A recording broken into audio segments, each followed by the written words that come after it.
Inés Prieto, actriz de teatro, cine y televisión, hoy en Autores de Historias. Inés nace en Bogotá en 1955. Ha tenido una trayectoria en el teatro La Mama, La Candelaria, ha participado en varias producciones de cine y televisión.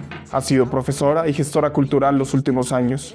Si quieres conocer más de esta vida, acompáñanos en esta entrevista. Bienvenidos. Pues venimos hoy a charlar de tu vida y de cómo se ha formado Inés Prieto a lo largo de los años. Y pues queríamos iniciar hablando pues de quiénes fueron tus padres, quiénes son ellos. Sabemos que ellos, tu padre es de Anolaima, tu mamá sí es de aquí de Bogotá, pero ¿qué nos puedes decir de ellos? Pues sí, ya no están aquí, no, están allá en el otro plano, donde están, como dicen, cuidando. Sí, mi mamá, pues, una señora bogotana, criada así como nacida en el centro, digamos, de Bogotá. Y mi papá, pues, fue de Anolaima, así que nació allá y, pues, yo creo que la abuela también debe ser de allá, lo mismo que su papá, ¿no? Pues no conocí a mi abuelo por parte de mi papá, porque pues él tampoco lo conoció, porque al abuelo lo mataron en la guerra de los 1000 días. Entonces no hubo esa conexión. Y mi mamá, pues por parte de mi mamá, ya nunca conocí al papá de ella, solamente a mi abuela, cuando ya, que recuerdo yo, pues ya era una señora muy mayor, la abuelita. Ya, cuando yo me acuerdo ya tenía como 70 y pico, 80 años. Sí, no, ya uno los conoce viejos y Viejos, sí. viejos que Sí. el recuerdo. Exactamente. Sí. También te quería preguntar por otra cuestión que nos pareció interesante en anteriores charlas contigo y fue esta anécdota que nos comentabas de tu madre en el 9 de abril. O sea, ¿qué nos puedes decir como de eso? Porque pues, es un hito curioso dentro de la historia colombiana. Sí, claro, pues ella estaba muy joven, ¿no? 42, tenía como 26 años, creo. Sí, porque ella nació en el 22. Y pues estaba por allá en el centro, ahí al lado de donde mataron a Jorge Eliezer Gaitán. Estaba para allá almorzando con una amiga y son las noticias, mataron a Gaitán, y ella, que siempre le gustaba, como dicen, interesada en muchas cosas, se fue de zapa para allá a la carrera séptima. Acababan de recoger ya el cuerpo de Gaitán, y pues ella contaba que en el momento en que ella llegó, pues estaba ya toda la Dirección Nacional Liberal ahí, ¿no? Yarío Chandía y todos, el Carlos Lleras y todos estos ahí haciendo, ¿no? Con sus pañuelos recogiendo la sangre de Gaitán para guardar y salir adelante. Entonces se fue ahí y poco a poco empezó la revuelta ahí por la carrera séptima y le tocó empezar a correr, a tratar de salir, que los encerraron en distintas, por el pasaje Hernández y todo eso que estuvieron. Eso, él lo mataron, como dicen, a la 1 de la tarde. Y en toda esa revuelta le tocó por la calle 12, corra de un lado a otro, y ella contaba, decía, yo vi cortar cabezas como cortando queso. Salía la gente, los almacenes rompían las estas, sacaban las piezas de paño, la gente corriendo con las piezas y de pronto pasaba otro con un machete y ¡sa! Cortaba las manos y se cogía la pieza y seguía. Fue toda esa violencia que le tocó ese día y correr desde el centro hacia el lado de la 11 Sur, hacia el lado del 20 de julio le tocó caminar, que fue muy duro, o sea, fue un momento muy, muy duro que siempre lo tuvo presente, ¿no? Y contaba todo lo que sucedió, todo lo que le pasó en ese momento, ¿no? Escondiéndose, corriendo y metiendo en otros lados, porque venían unos incendiando, los otros que venían pues mirando a ver qué robaban y a quién se llevaban. Mi abuela, ella guardaba un conjunto de tés y eso fue también de la época de la violencia cuando esto la sacaron del pueblo y ella fue lo único que se pudo hallar, un jueguito de teteras que tenía en el armario siempre. Claro, ella cuenta que en una de esas que se escondía así como en los quicios de las puertas, ahí como por la 12, por la calle 11, y viendo todo eso como las manos, todo, que pasó un señor ahí que, ¿qué? Tome para que se defienda, y le entregó 2 cuchillos así largototes, esos que tenían mango de madera y el cuchillo largo, y Se quedó ahí y todo lo que le pasó llegó a la casa y cuando se dio cuenta tenía en la mano los 2 cuchillos. Duraron mucho tiempo en la casa esos cuchillos que eran como para la cocina. Era como ese recuerdo que Sí, ¿no? Sí, ese tipo Sí. de recuerdos a veces Sí. habitan en las casas y es Claro. muy curioso. También otra cuestión que queríamos preguntar era por tu infancia aquí en Bogotá. ¿Qué nos puedes decir de una infancia bogotana? Pues como yo nací también en Bogotá, soy rola también, pues nací ahí por la 11 Sur con carrera séptima. Y pues sí, estuve siempre ahí con mi mamá, fui hija única, entonces fue una infancia, pues para mí feliz, digámoslo, pero pues en medio de una sencillez. Ella pues era una mujer que siempre estuvo trabajando, pues era una señora ama de casa, pero pues en lo que llamamos ahora el rebusque, por un lado y por otro, pues para sostenerme, para darme el estudio y pues sin muchas complicaciones, llamémoslo. Cuando pequeña sí hubo algunas cosas que fueron duras, mientras ella le tocó trabajar y dejarme sola en la casa, pero ya después adelante y así. Entonces fue, o sea, en medio de todo muy tranquila, estudié y luego ya pues más adelante estuve a empezar a yo misma a trabajar para pagarme el estudio y ayudarle a ella. Si tú nos hablabas de que, por ejemplo, pues trabajabas, estudiabas, en un momento estuviste estudiando haciendo secretariado comercial, eh, ahí en estos puntos, ¿cómo empiezas a conectarte con el teatro? ¿Dónde empieza esa conexión con el teatro? Pues sí, yo empecé a trabajar a los 11 años, 11 años y medio, que estuve en esos como esos almacenes que era como el Ley y el Tía, uno que llamaba J. Gómez, ahí trabajé. Y después a los 12 me consiguieron un trabajo en una fábrica de uniformes militares. Entonces, a raíz de eso, pues empecé a estudiar comercio por la noche, que era más o menos lo que en ese momento se podía hacer, que era estudiar comercio, ¿no? Para ser secretaria, y pues pagarme yo misma el estudio en la academia, que era la Academia Paciolo, que habían en Bogotá dos, la Remington Camargo y la Paciolo. Entonces yo estudié en la Paciolo. Y estudiaba en la mañana, pues trabajaba en el día, de 7 de la mañana a 5 de la tarde, y luego iba a las 6 a estudiar, a las 9. Pero ahí trabajando en esta sastrería, en esta fábrica, pues conocí, uno de los hermanos del dueño, le gustaba el teatro, entonces por allá se enteró de unos cursos que habían en el Teatro La Mama.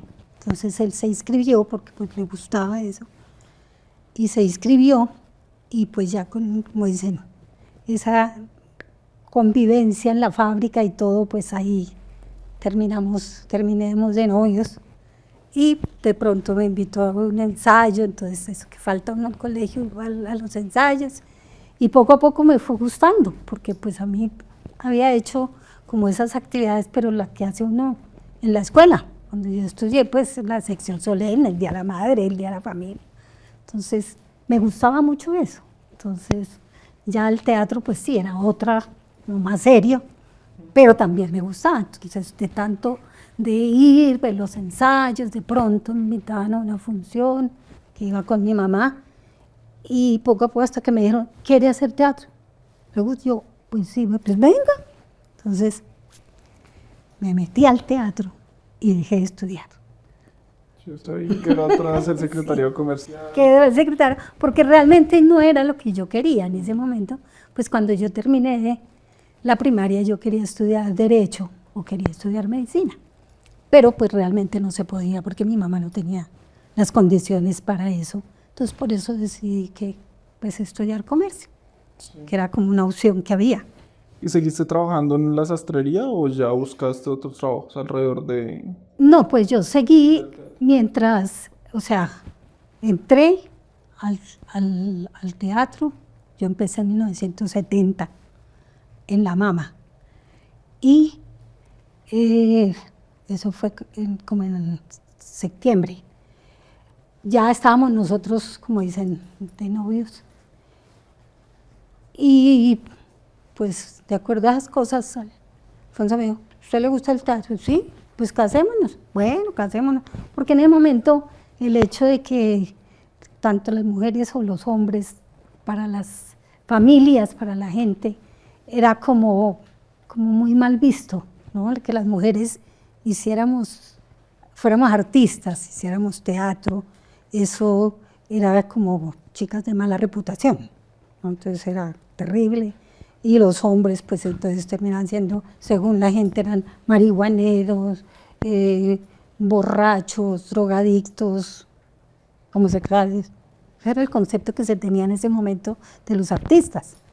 Entonces, sí, se estigma, exactamente. Entonces, pues me casé para hacer teatro. Y seguimos, pues, los dos haciendo teatro y pues trabajando, por un lado, mientras ya estando ahí en La Mama, llegó la invitación en el 71, llegó la invitación al Festival Internacional de Teatro en Nancy, Francia. Entonces invitaron 3 grupos de Colombia, que era La Mama, en ese momento no era la Candelaria, sino la Casa de la Cultura, y el otro grupo fue el TEC de Cali. Entonces invitaron los 3 grupos al Festival de Nancy, y pues fuimos 53 personas a ese festival. Entonces, claro, fue una representación bastante grande. ¿Y cómo fue conocer Francia, digamos? No, pues para mí tenía 15 años.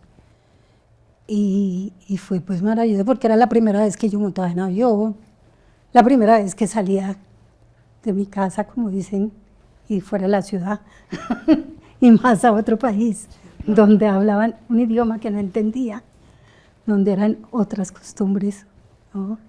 Otras cosas, pero pues está uno ávido de aprender, de conocer, de ir, que a Torre Eiffel, que no sé qué, a las funciones que hacíamos, pero también estuvimos 45 días allá, pues fue la posibilidad de conocer muchas cosas y pues está uno como medio corrido, ¿no? Sí. Algunos de los compañeros se quedaron, ¿no? Pero pues nosotros regresamos y ya pues, ya en ese viaje pues yo llegué embarazada.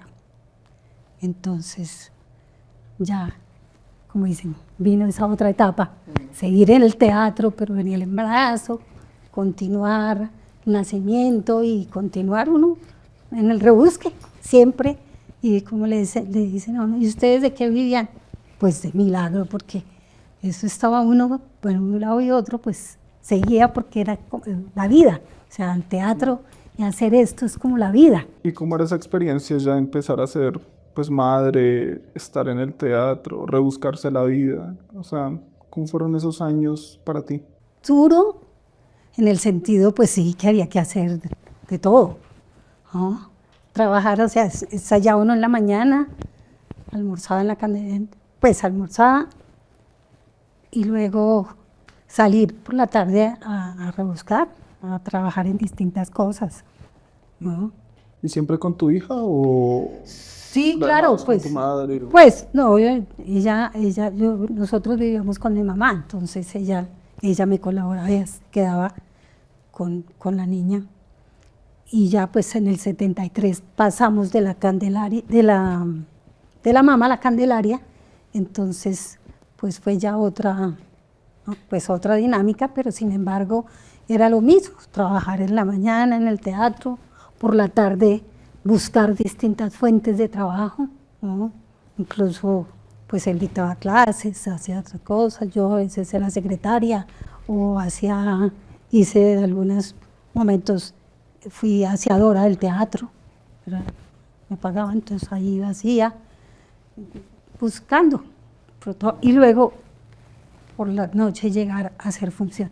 Sí, yo te quería preguntar también por otra cuestión, y es alrededor, digamos, de en los 70, ¿qué caracterizaba a La Mama? Digamos, ¿cuál era, digamos, su forma de hacer teatro? ¿Cómo creaban sus obras? Pues ahí en La Mama las obras pues eran escritas, ¿no?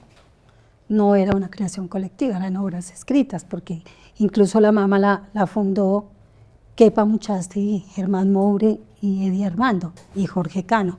Entonces ellos montaban obras del repertorio universal, ¿no? Esa era sí, entonces era otro tipo de teatro, sí, otras obras, pues no tanto el Shakespeare, pero sí, ¿no? Otras. Y pues entonces era obras, por ejemplo, de Isadora Aguirre, que fue la primera con la que yo trabajé, que se llamaba Los que van quedando en el camino. Entonces, ese era ese tipo de teatro que se hacía. Ya en la Candelaria, que estaba, ellos traían una serie de obras que habían montado también de la persona de Sichuan, de Brecht, de obras de Enrique, pero ya cuando nosotros entramos ya empezaba la creación colectiva. Entonces eso pues también se hacía como interesante, porque era otro tipo de trabajo, de creación, donde uno como actor, primero formarse, porque pues fuimos siempre los actores en esos momentos éramos actores empíricos, ¿no? No veníamos de escuelas, ni habían escuelas así para formación, sino pues Santiago, que es el maestro que había estudiado, o Enrique, o de pronto Carlos José Reyes, que yo sí, ¿no? Pero pues en los grupos no, todo era gente empírica que quería entrar y uno se iba formando dentro del teatro, dentro del grupo. Entonces eran, ¿no? Se habla, por ejemplo, se trabajaba o se leía o se investigaba mucho sobre Brecht, sobre Stanislavski, sobre Grotowski, ¿no? Incluso en la mamá, cuando yo entré, toda la parte física era sobre Grotowski en ese momento. Estuvimos trabajando pues eso de Grotowski. Ya en la Candelaria era otro tipo de formación y Santiago pues cada vez nos daba conferencias, nos daba charlas, nos ponía de pronto a leer, pues para irnos formando, ¿no? Y esa era como nuestra escuela, o fue nuestra escuela. Sí, que es muy interesante, ¿no? Claro.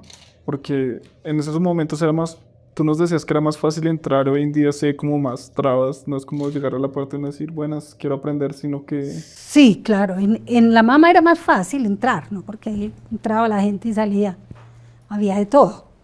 Pero en la Candelaria ya poco a poco, a medida que se fue como consolidando el grupo y con esto de la creación colectiva, pues sí se fue cerrando un poco más el ingreso, porque pues venía la gente, había una trayectoria y no era un grupo donde entraran y salieran personas, sino precisamente uno se iba formando dentro del grupo y con cada montaje pues iba uno adquiriendo más conocimientos porque el mismo montaje pedía ciertas cosas, entonces Santiago investigaba y nos poníamos todos, tanto a nivel teórico, ¿no? A estudiar la lingüística, sobre semiótica, sobre quinesis, ¿no? Eso era como lo que buscaba uno como formación, aparte ya del tema de las obras, que era lo que empezaba uno a buscar. Entonces se escogía un tema y a ir al trabajo de campo que llaman, entonces investigar cada... Y eso es, digamos, también una cuestión muy interesante de la Candelaria, ¿no? Esa formación como interdisciplinar, colectiva, donde todos buscaban como desarrollar lo que tú nos comentabas, que era como un actor de nuevo tipo, un actor integral donde todos sabían de luces, maquillaje, escenario. Digamos, ¿cómo fue empezar o sea, digamos, a este desarrollo de la creación colectiva? ¿Cómo se sintió? No, pues para mí, o sea, era una escuela y era algo que uno se la borda. Y a mí siempre me ha gustado, o sea, hacer las cosas, entonces era interesante aprender uno de pronto a medida que fueron pasando los montajes, es decir, por ejemplo, en el diálogo del rebusque que se usaron máscaras, entonces aprendimos a hacer máscaras, viendo, por ejemplo, los cuadros del Bosco, de Goya, ¿no? Entonces, tratar de sacar personajes de los cuadros o cosas para la creación de los mismos personajes. Entonces, eso también nos daba García como esa información, ¿no? Ese estudio que íbamos, ¿no? Cuando ya fuimos varias veces, porque la primera vez que yo fui a Europa, pues fue con la Mama, pero ya después en la Candelaria, pues la Candelaria a través de su creación colectiva, fue un grupo muy importante a nivel latinoamericano y a nivel internacional, pues en Europa. Nos invitaban a los festivales, entonces íbamos al Festival de Nancy, fuimos a festivales en Dinamarca, en Alemania, entonces casi cada 2 años íbamos a Europa. Entonces fue un trayecto que era, ¿no? Yo fui en el 71, en el 73, en el 75, en el 77, así, cada 2 años iba, ¿no? a Europa, o si no, por ejemplo, de Estados Unidos, o festivales en Nicaragua, o sea, conocer de aquí para arriba, de aquí para abajo, hasta, bueno, para Chile no estuve, pero sí conocer uno todos los países, precisamente con los trabajos de la Candelaria y pues por la creación colectiva. Entonces eso le abre a uno muchas, ¿no? La capacidad de adquirir conocimiento. Entonces con Santiago, por ejemplo, en París nos llegábamos y se cuadraban las funciones, por lo que fuera, y ciertas cosas que había. Iba a visitar, por ejemplo, los museos, porque Santiago nos llevaba y nos ponía, fueron como 2 o 3 días de paseo, entre comillas, en el Louvre. Entonces nos cogía sala por sala, pintor por pintor, y nos explicaba la técnica que era, no sé qué creer. Entonces, claro, eso era una escuela impresionante en esos mismos, y en ese mismo paseo que decía, bueno, pues uno iba allá, no ganaba plata, porque pues eso fue en la Candelaria, estuve 20 años, yo no gané un peso, pero el hecho de estar uno viajando, eso no lo tiene todo el mundo. Ni mucha gente que tenga mucha plata puede hacer eso. Entonces, conocer, y pues eso es una ganancia muy grande. Entonces, eso es lo que le ayuda a uno, o fue ayudando a formarse uno, tanto intelectualmente, saber de pintura, conocer música, hacer toda esta enciclopedia, llamémosla, ¿no? Para formarse uno. Se ganó fue conocimiento a lo largo. Claro.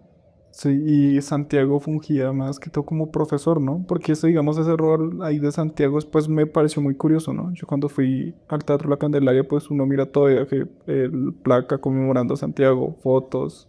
Claro, es que era el maestro, pues era todo, ¿no? Famoso, había de todo, era pintor, director, pues teatrero, arquitecto, poeta. Entonces todo el tiempo su investigación y sus cosas, y también, como dicen, investigando para darnos a nosotros todo ese conocimiento. En los talleres, en las conversaciones que se tenían. Esa era como la escuela que se tenía. Entonces, esa formación, que era un poco la pregunta de antes, todo eso, el grupo pues tiene que estar muy consolidado, porque si entra gente que no Sí, que no conoce que el no espacio. conoce el espacio, que no conoce el método. Además, los actores, pues todos trabajamos en todas las obras. O sea, ya no era que yo trabajo en este montaje, pero yo no trabajo en... No, todos teníamos que trabajar en todas las obras. Y todos eran, como era creación colectiva, pues todos teníamos que, como dicen, improvisar sobre los temas que se estaban y proponer los personajes muchas veces. Y la mayoría de los personajes que aparecen en las obras, pues uno es el padre, digamos, o la madre, porque son personajes que uno creó en las improvisaciones y quedó en la obra. Entonces, son como los hijos que uno tiene. A mí me parece curioso que no solamente, digamos, conociste afuera, pero también dentro del país, ¿no? En ese proceso de creación colectiva, de buscar crear las obras, tuvieron que ir a Los Llanos, tuvieron que ir a Caquetá, a varias partes, y eso me parece muy interesante porque no solamente es, digamos, lo de afuera, sino también lo de No, adentro. es que lo fundamental era lo de acá, ¿no? Que era pues la creación colectiva surgió a raíz que pues el público del teatro era más una clase obrera, muy popular, ¿cierto? Entonces, los sindicatos, en los barrios de invasión que íbamos, pues a donde se llevaba el teatro, o muchas veces se traía el público a la sala. Entonces era un público pues que no iba a venir a ver una obra de Shakespeare, porque pues para ellos no les interesaba, porque el tema con que no. Entonces viendo como esa carencia, ¿no?, de temas, de dramaturgia, que se pudiera llegar a esos sectores, entonces pues un poco Santiago vio esa posibilidad de hacer la creación colectiva, de crearla, ¿no?, que era investigar sobre los temas de acá. Entonces, por ejemplo, un tema era la ciudad dorada. La obra es el desplazamiento del campo a la ciudad, de una familia al campo. Entonces, investigar eso, como el campo les toca llegar al pueblo y en el pueblo también lo sacan y les toca, de una u otra manera, la violencia los desplaza acá, y al llegar acá, ¿a dónde llegan? Entonces tenían que buscar un sitio y entonces pues aterrizan en una invasión, ¿no?, de esos, invadir terreno. Entonces para la obra nos sirvió mucho la experiencia del barrio Policarpo, que fue cuando se hizo la invasión de esos terrenos al lado del hospital. Y pues algunos de los dirigentes que estuvieron en esa conformación, en esa creación de ese barrio y en esa lucha popular de ese barrio,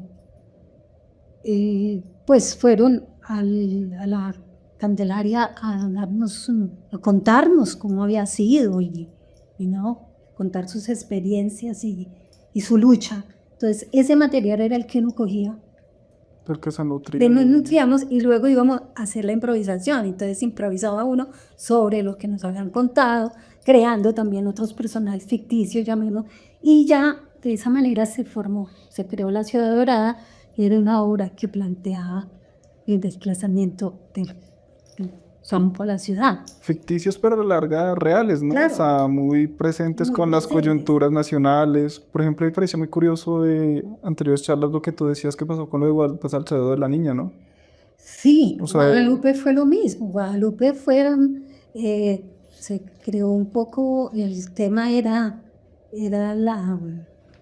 el cambio que había en ese momento, que fue la lucha de las guerrillas de los Llanos Orientales, que fueron unas guerrillas creadas por el Partido Liberal contra la hegemonía conservadora. Es crearon, el mismo partido creó con Guadalupe Salcedo, que estaba allá y tenía pues unos campesinos en armas. Entonces las liberales los armaron, les dieron fusiles y se creó esa guerrilla de los Llanos Orientales por esa lucha contra los conservadores. sí, me parecieron unas Pero- funciones muy interesantes sí. de eso. de mostrar Pero la- entonces ya vino que cuando llegaron, ahí dice la historia, ¿no?, decidieron tumbar a Laureano Gómez, entonces pusieron al general. general Rojas Pinilla. Entonces cuando llegó Rojas Pinilla,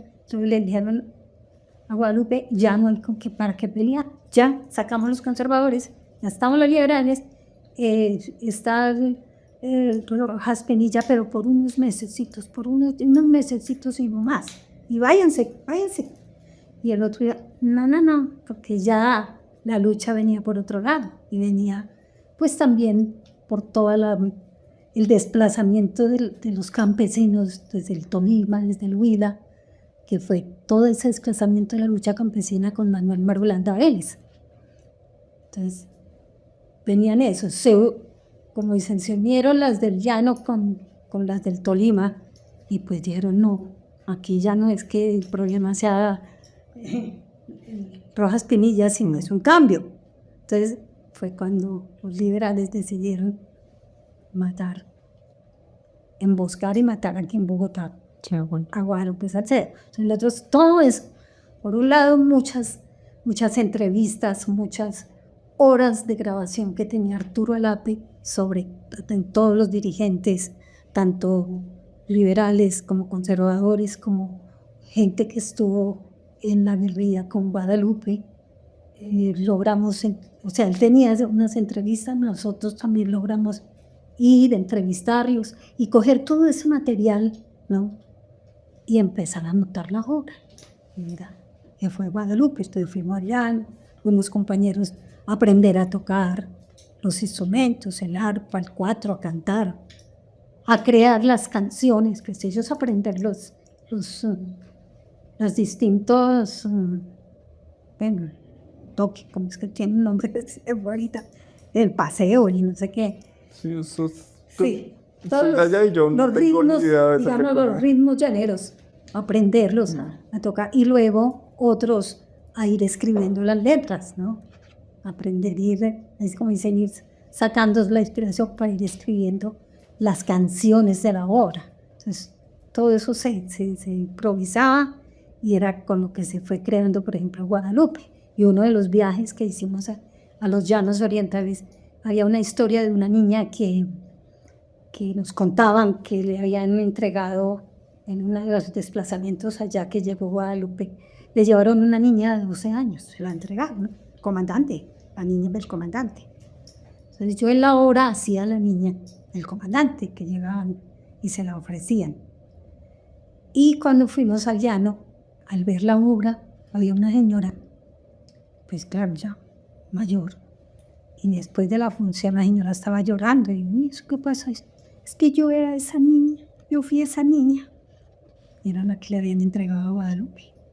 Sí, siempre historias tristes. De pronto esas vivencias de la obra con públicos, ¿no? O otra cosa, por ejemplo, que se resulta muy cómico es, por ejemplo, en la Ciudad Dorada, había un momento en que llegaba un dirigente ahí en el barrio de Invasión, aparecía un político, querían desalojarlos, y entonces decían que firme que le vamos a dar un terreno allá en el barrio del Porvenir. Entonces firme, para poderlo sacar, ¿no? Y que les iban a dar un terreno en otro lado.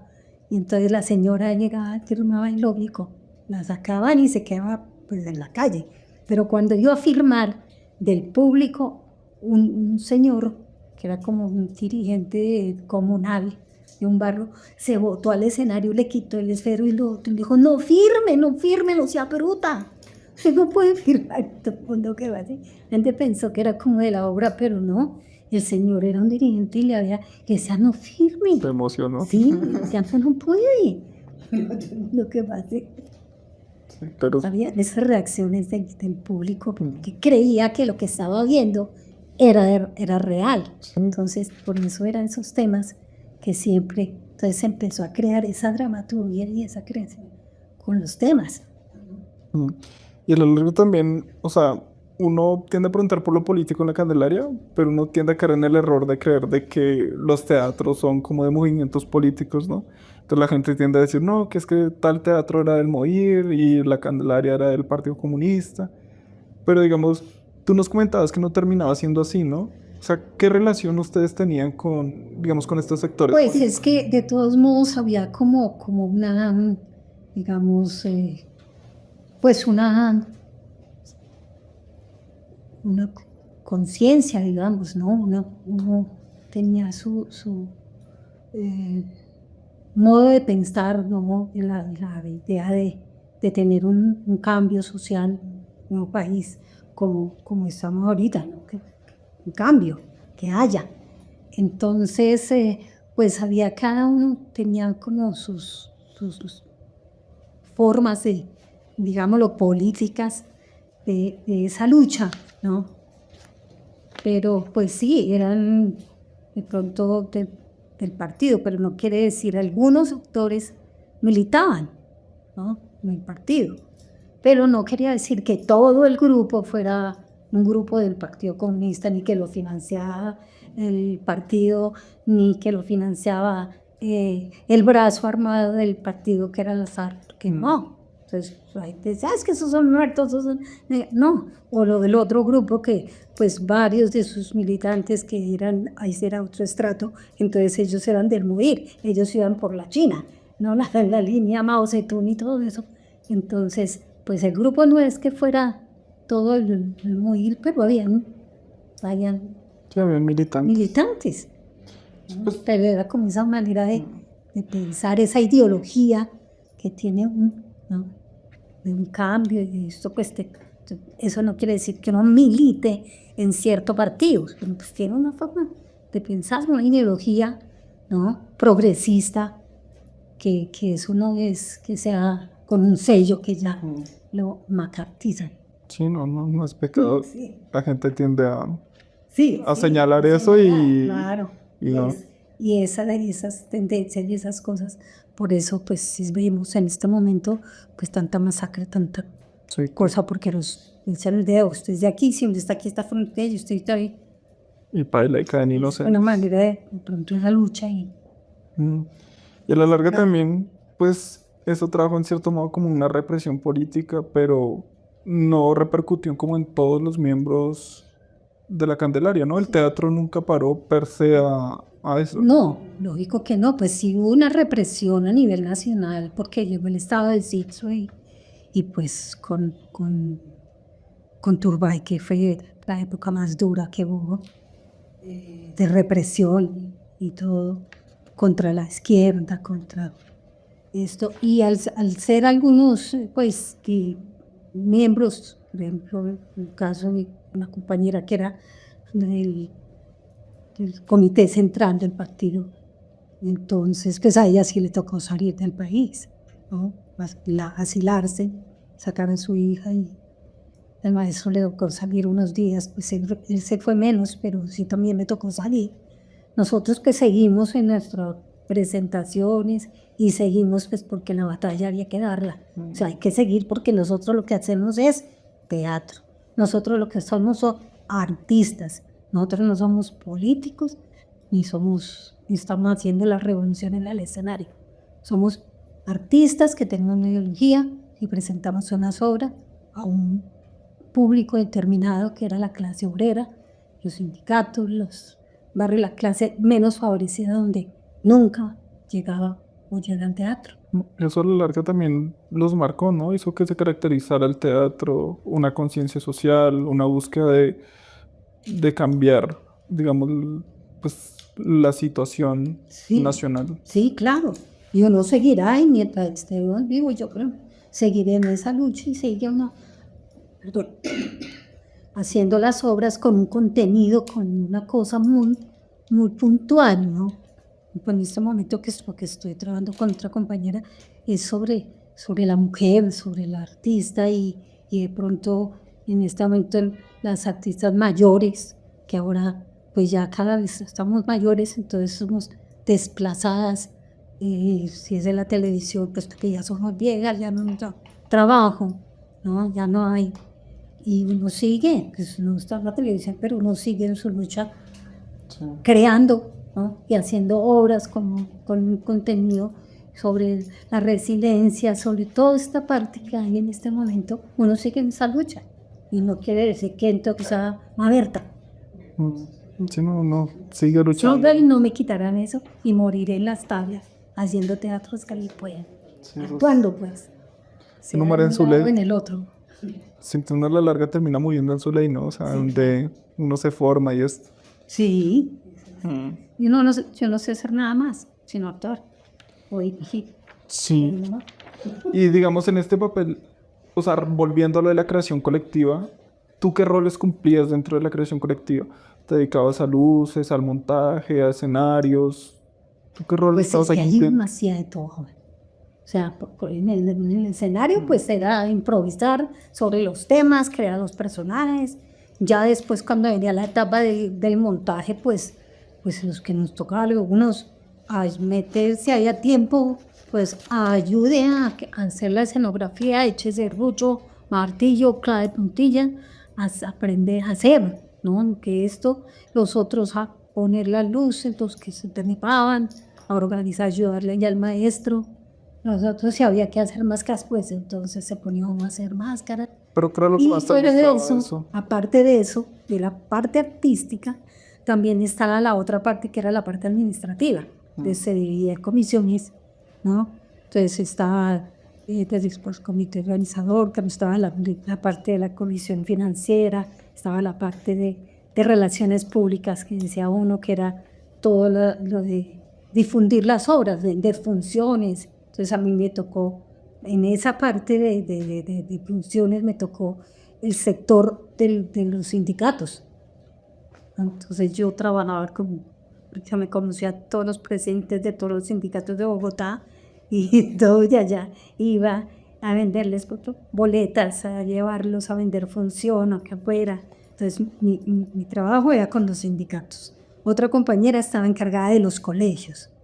Entonces ella le tocaba a todos los colegios ir a colegios oficiales, colegios privados, a vender funciones, a vender boletas, porque a nosotros nos tocaba ir a vender boletas por fuera, para que fuera el público también. Entonces otro que tenía como una relación un poquito más alta, entonces ella tenía relaciones con gente ya de pronto de una empresa, de no sé qué, se iban viendo de acuerdo también a sus posibilidades y a su estrato.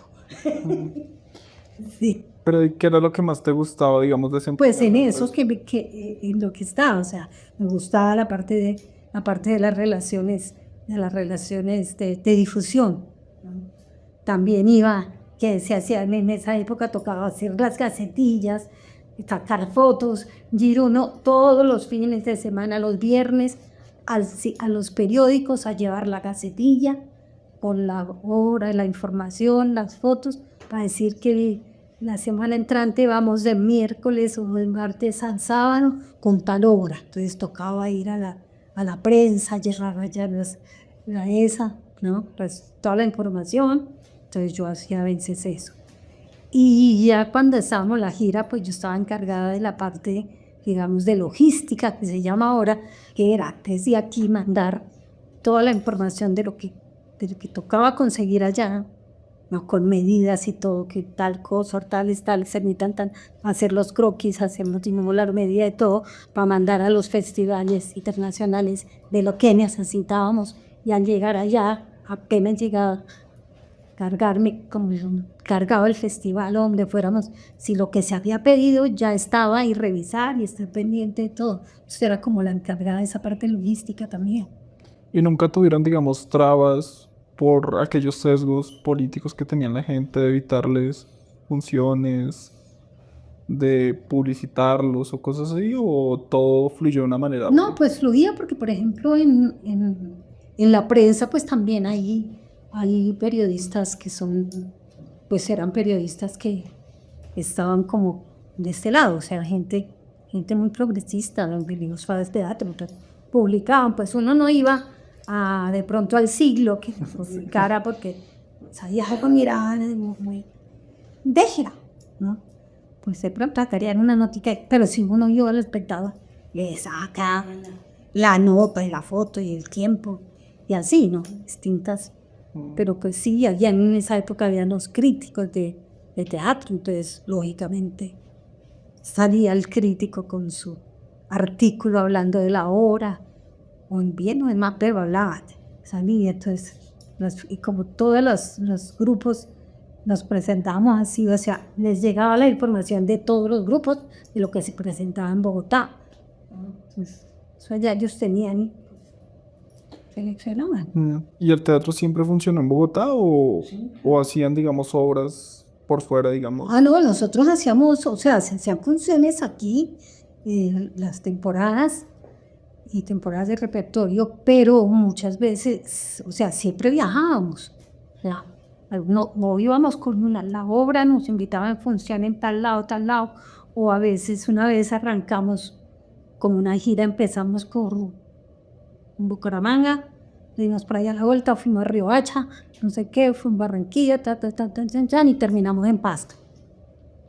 Esa vez fue como casi un mes, creo que estuvimos viajando de un lado a otro sitio.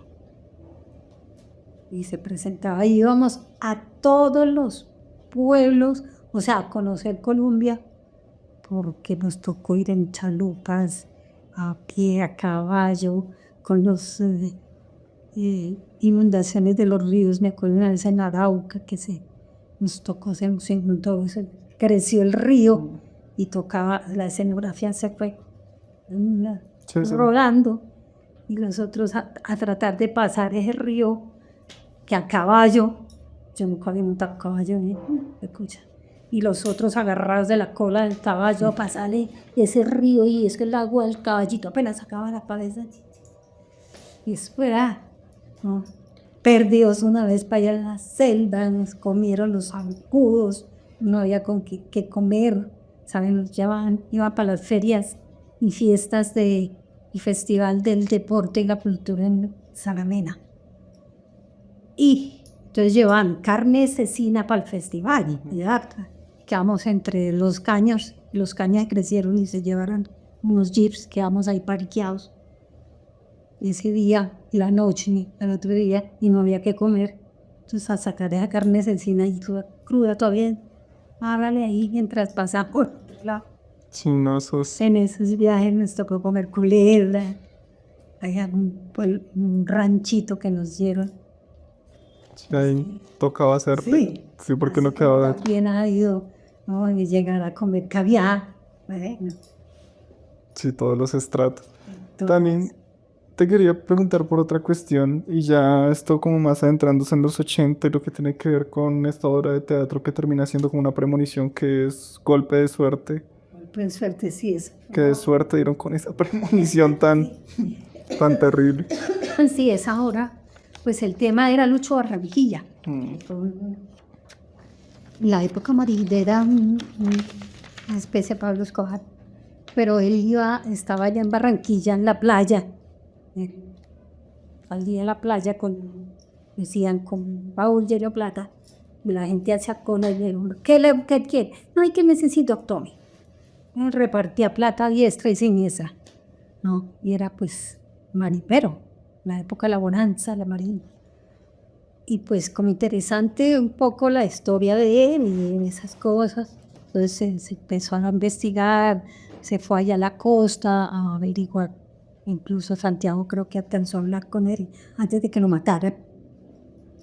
Y ese tema pues como que pareció interesante porque era como la vaina de la época de la marihuana. Entonces era de ese tema que era bastante interesante lo que podía ocasionar o crearse en ese momento. Entonces empezamos a trabajar, a improvisar distintas, entonces creando de todas esas historias, creando unos personajes que al final se creó Golpe de Suerte. Entonces se crearon unos personajes que eran uno que se llamaba Don Félix Bastidas. Y aquí en esa época apareció un personaje que se llamaba Félix Correa. O sea, digamos, estos años de los 80, 70, también 90, pues la gente los tiende a recordar por la represión, el conflicto y esto, pero, o sea, ¿qué ocurría más allá culturalmente? Ustedes, digamos, pues estaban haciendo teatro, pero ¿qué leían? ¿Qué películas miraban? ¿Qué música? O sea, ¿qué culturalmente qué los movía en esos años que no? Pues es que estaba uno metido las 24 horas haciendo teatro. Entonces sí, de pronto ver una película y uno de la vida, pero así como que, no, eso era, yo leí, busque, o sea, investigue y lea cosas para el montaje, para los montajes, y estaba enfocado en eso. Y ya con las tardes, pues en el enfoque del rebusque, ¿de qué vivo? ¿Qué hago para vivir? Y en ese rebusque, ¿tú qué hacías, digamos, en qué Por eso trabajabas? te dije hace rato, hice de secretaria, estuve para allá haciendo, más de una me tocó hacer ¿de qué? Hice aseo, hice de todo. Ajá. Y lo que apareciera. Ya. Y digamos, Hasta vender huevos. Dictar clases también. Entonces cuando empecé a trabajar en esa época, dictando clases en los colegios. Entonces eso lo hacía por las tardes. Y ahí. y digamos, es en estos años donde también empieza a entrar el cine y la televisión a tú ser actriz de series, de televisión, de películas. Sí, porque pues en el 78, creo, 79, que comenzó en la televisión se hizo Revivamos Nuestra Historia, uno de los libretistas, digámoslo, era Carlos José Reyes y dirigía a Jorge Ali Triana. Entonces Jorge Ali empezaron a crear toda esta serie, ¿no? De Revivamos Nuestra Historia. Y pues Jorge Ali, pues un director de teatro, y Carlos José también. Entonces empezaron a llamar, aparte de los actores que había de televisión, ¿no? A llamar a los actores de teatro, que antes no nos llamaban porque nos tenían ay, es que los actores de teatro, eso no, hablan muy duro, hablan no sé qué, no les gustaba los actores de teatro para televisión. Jorge Ali empezó a involucrar poco a poco a los actores de teatro, entonces empezó a meter sus actores del TPB, nos llamaban a nosotros, y así a poco fuimos entrando por ejemplo, en Revivamos Nuestra Historia, las distintas series que habían, ¿no? Y ahí fue donde nos fueron llamando. Entonces, pues uno participaba en la medida que podía, porque a veces llamaban, pero por ejemplo en el caso de nosotros no podíamos porque había temporada, porque había gira. Entonces, pues teníamos que decir no, que primero estaba el teatro. Aunque no ganábamos un peso, pero nosotras, primero el teatro. Por amor al arte. El amor al arte, y tiré pero. Entonces no íbamos no siempre se podía porque poco a poco lo fueron llamando más. Sí. Entonces no se podía, tocaba. Entonces ahí fue donde más o menos empezó un desplazamiento de los actores de teatro, por ejemplo, los actores del Libre, los actores del TPB, a hacer televisión. Entonces retirarse del teatro y salir a televisión. Por ejemplo, en el Libre estaba totalmente prohibido trabajar en televisión. Allá sí era totalmente prohibido. Entonces ahí le tocó salir a César Nora, a Alberto Dorado, a Bruno, esto que ya era prohibido. Entonces nos hemos metiendo a la televisión. Pues la televisión sí era remunerada, ¿no? Claro, entonces con lo que uno trabajaba, entonces uno trataba de buscar algo de televisión para poder, con lo que ganaba, poder seguir haciendo teatro. Y eso más o menos es lo que uno empezó a hacer, ¿no? Seguir haciendo televisión en la medida en que podía para poder subsistir y hacer teatro. Pero, por ejemplo, en el caso mío ya me tocó retirarme totalmente porque ya mis hijas pues estaban entrando al colegio, la universidad. Y entonces, pues, en ese momento ya papá y mamá. Entonces, se dio la oportunidad y estaba en ese momento en 2 series y me llevaron a otra y me tocó. Decidí, pues voy a hacer televisión y pues ya tenía un ciclo, pues sentí que ya había cumplido un ciclo en la Candelaria, 20 años ahí ya era suficiente y tocaba salir a elevar el vuelo y buscar otra cosa, aunque fuera pues hacer teatro, porque siempre lo he seguido haciendo, pero buscar como Otro espacio. Otro espacio y crear, entonces creé mi propio grupo, la fundación, la corporación y seguí haciendo teatro. Estoy dictando pues clases, trabajando con la comunidad, que es lo que también he hecho, ¿no? Los trabajos con la comunidad y pues tener algo que realmente le pudiera vivir. Y es que el mismo García a veces decía, es que el actor que no viva de su trabajo pues está jodido. Sí. Y pues sí, pero ahí uno estando en el grupo a veces no podía pues dar tanto compromiso con la temporada, la gira, la no sé qué cosa. Y lo que hacían dentro del grupo pues no le daba tiempo para sus obligaciones. Entonces, en ese momento fue cuando decidí retirarme del grupo y comenzar. Y se me bien también, pues las puertas de acercamiento estaban acá. Entonces ahí la televisión pues pasea, o sea, televisión, han llamado a cine y pues he hecho pues cine largos, cortos, medios, trabajo cine con universitarios, con independientes, artistas ya largos.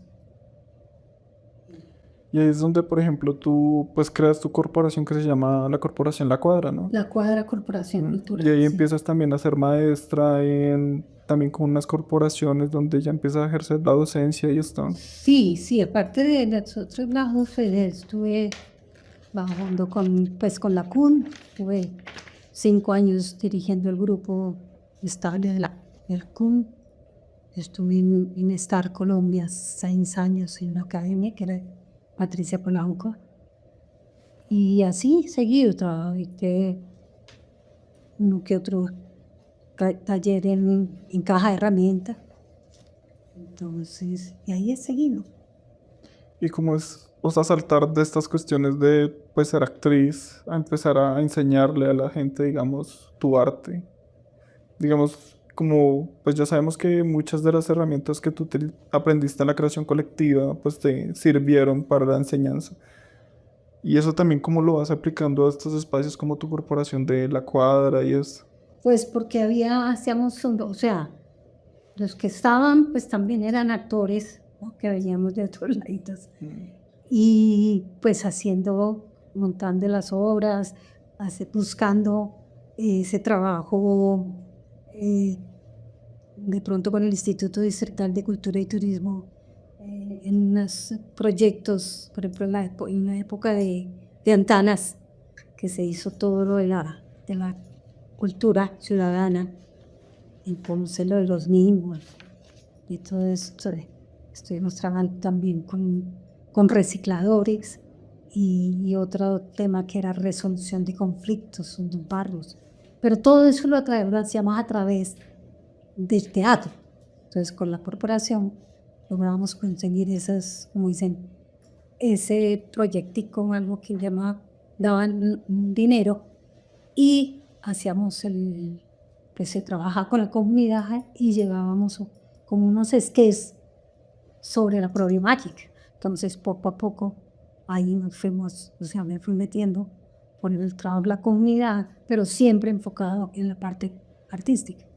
Trabajar con niñas, ¿no? Estoy trabajando con un centro que se llama Centro de Atención al Menor de Alto Riesgo, que eran niños hijos de recicladores, niños abandonados, niños hijos de prostitutas. Entonces era trabajar con ellos la parte artística, entonces era dictarles talleres, tanto de teatro como de pintura, como cerámica, cosas, hacer como una especie de compendio de que todo estaba dentro del proyecto para enseñarle y pues trabajar con ellos 2, 3 meses, que era más o menos como ese. Trabajar con esos niños, pues bastante difícil, pero era una labor que hacíamos. Y estuve con mi otra hija, que ella también dictaba esos talleres. Entonces, ahí estuvimos. Y todo esto, digamos, ¿qué enseñanzas te fue dejando en tu vida como actriz y esto? Es que el hecho o sea, es lo que yo sé, lo que he aprendido, lo que le digo, porque cuando puedo, pues me estoy metiendo a cuanto curso puedo. Y taller, ahorita estaba, el que te decía en el taller de mimo, que termino esta semana que viene. Entonces, por todos lados, o sea, busco como hay un taller de no sé qué, hay una estoy nutriéndome, tanto me nutro yo, y el hecho de estar uno realizando estos proyectos, pues es una enseñanza, porque los alumnos, los jóvenes, los abuelitos, el año pasado, o el año antepasado, monté aquí en la localidad una obra sobre que escribí sobre se llama Las Mujeres Guerreras, es sobre toda la trayectoria de las mujeres aquí desde la India, de la Gaitana, Antonia Santos, Manuela Beltrán, ¿qué era? Manuelita Sáenz, María Cano, venir hasta acá, con señoras adultas acá, adultas mayores. Entonces hicimos ese montaje con las viejitas. Es trabajar con adulto mayor también. Entonces uno aprende muchísimo y uno está, eso es aprende uno del aula, enseña y aprende. Se nutre uno. ¿Qué reflexiones, digamos, podrías ya para ir cerrando de tu vida, digamos, ahorita en estos momentos? ¿Qué proyectos, qué cuestiones te están moviendo?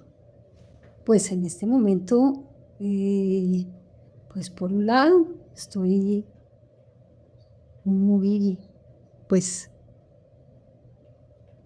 me siento, digamos, realizada. Me faltan cosas también por hacer.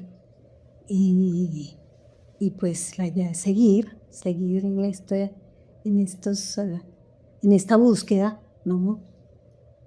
Pues me he presentado en 3 convocatorias de la Secretaría de Cultura, 3 años, y he ganado los 3 años en el proyecto de Comparte lo que sabes, de las becas LED del Ministerio y de la Secretaría. Entonces han sido 3 obras, que No es delito envejecer. La otra se llama Minerva, y la que estrenamos ahorita el 15 de enero de este año es Del infierno y otras delicias. Entonces son obras donde tratamos toda esta problemática, tanto de la mujer como lo que está sucediendo en el país, ¿no? Y seguir proponiendo, seguir buscando. Y pues no hay la televisión, pero aún no se pueden seguir creando cosas y seguir trabajando. Y esa es mi meta, seguir hasta donde pueda, y espero que mi último suspiro sea en una escena. Epa, yo creo que pues ya uno ahí a la larga pues va construyendo cosas y eso es lo importante, ¿no? Sí, una vez, o sea, no se puede dejar uno que ya no hay trabajo, y ahora qué hacer. No, pues pellizquese y búsquese otra cosa, pero haga y siga, ¿no? Ahorita, el mes que viene, empezamos un taller de actuación con caja de herramientas, que fue el taller de actuación que tuvo Alfonso Ortiz, que fue mi compañero, el papá de aquí la niña. Entonces reabrimos nuevamente la academia, y ahorita en marzo vamos a hacer un mes de unos talleres nuevamente para seguir reactivando pues tanto ese legado que dejó Alfonso de sus 25 años de enseñanza como maestro Kirk. Entonces, son unos proyectos en que estamos, estoy y a seguirlo, rescatar y seguir, y no quedarse quieto. Pero ahorita las convocatorias, a ver qué pasa. A ver qué sale. A ver qué sale. Sí. Pues esperamos que te vaya muy bien en tus futuros proyectos, Inés, y muchas gracias por este espacio. De parte del equipo de Autores de Historias y esto, te agradecemos mucho por habernos dado esta entrevista. Muchísimas gracias. Sí, esto le da como unas enseñanzas y unos reconocimientos. Pues el año pasado, como decían, recibí el premio de los premios Bravo, que fue la primera entrega que se hizo de los premios Bravo, creado por ACA, de los actores para los actores. Entonces me gané el premio por trayectoria. Epa, qué chévere. Sí, no, muy merecido también. Ahí vamos. Los burgueses recuerdan el hambre de sus padres y todo Que lo se muera que un papa es un evento. Yo me acuerdo cuando eligieron a Francisco. Fue una gran tarde. Mi mamá hizo mecato, almorzamos chimba. Yo me miré todo el envío de Caracol y ya. Y como a las 3 me fui a la casa y había un nuevo papa, era argentino. Se jodía con lo de papa panamericano. La canción. O sea, usted todo lo que diga me está dando ganas de conocer. Uy, póngalo si quiere. Miren, a mí lo mejor que me pasó en la vida fue, pero si quieres ponerlo del papa está chistoso, la verdad. Oh my God. Bueno, vamos con la séptima toma. Bueno, vamos con la séptima. ser pasivo, un cero a la izquierda, muy normal, recto sumiso, fértil, funcional, próspero, fértil, sano, subnormal, un ciudadano ideal, muy normal.